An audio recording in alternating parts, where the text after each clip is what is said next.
Hello हाँ जी अस्सलाम वालेकुम की हाल चाल तुहाडा। उम्मीद करदी है सब खैरियत होण गया। अलहमदुलिल्लाह मैं भी खैरियत। तो मैं पहला सोच रही सी मैं नहाण लगी सी कपड़े वगैरह प्रेस करन लगी सी। मैं क्या सब तो पहले अपने यूट्यूब पे नहा लूँगी लेकिन मेकअप कर दी। मैं चल ठीक हो तू नहा ला मैं तेरा मेकअप जरूर कर दूँगी। हाँ नहीं मैं ना लाऊंगी नहीं। अच्छा जी तो हुण चलते हैं इन्हां दे कपड़े कढ़दे हैं ठीक है।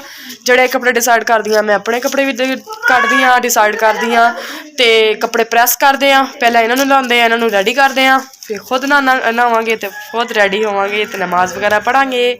अच्छा जी तो गाइज इन्होंने अपने कपड़े सिलेक्ट कर लिया कढ़ लिया। इरज पा रहे जी अज लहंगा देख सकते हो आ उन्होंने शर्ट ते आ लहंगा ते मीरा पा रहा जी ऑरेंज कलर दी शलवार कमीज। इन्हों के कपड़े प्रैस करते हैं आप। इस्त्री मेरी गर्म हो गई है कपड़े प्रैस करके इन्होंने नहाने नहाने तो बाद फिर इन्होंने रैडी करते हैं तो फिर खुद नहाते हैं।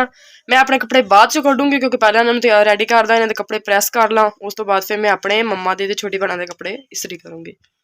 जी इन्हों के कपड़े प्रैस हो गए आ कपड़े मैं प्रैस कर दिते आ। इन्हों के तो हुण कहंदियां जी आप ही असीं खुद नहाना वा इसलिए वो खुद नहान गई हुई ने।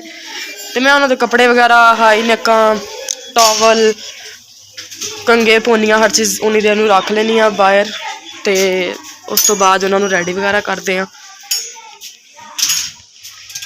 मम्मा ए मम्मा हाँ जी मैं केड़े कपड़े पावां ਜਿਹੜੇ मैं लाने हैं ना वो पा ले।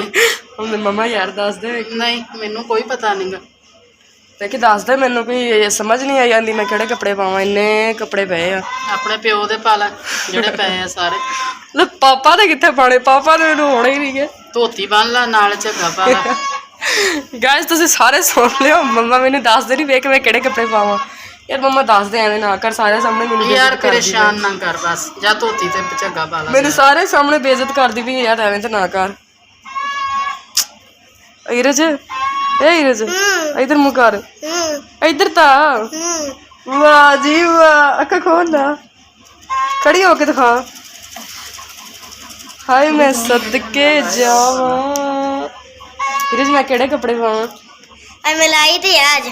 हाय अल्लाह तुहानू ये वड्डी भैन दी कोई कदर है नहीं गी। नहीं चल मेरी भैन आवदी आ फ्राक मैनू दे दे मेरी भैन दी तेरे के रानी है आजूगी मैं पा लूंगी फसा नहीं आंदी देखी आही पा लो आज।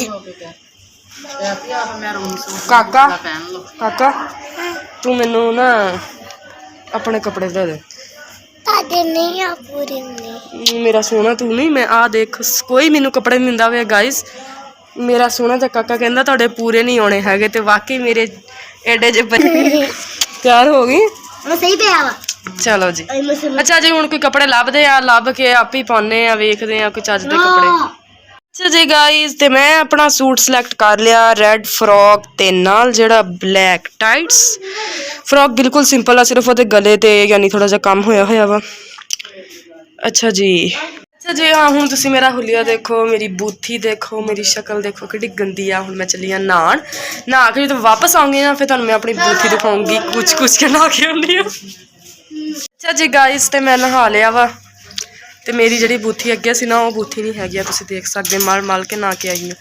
मम्मा की गालां भी पईयां ने ते हुण जिहड़ा वा इरज मेरा खाना खान लगियां ने ओ देखो जी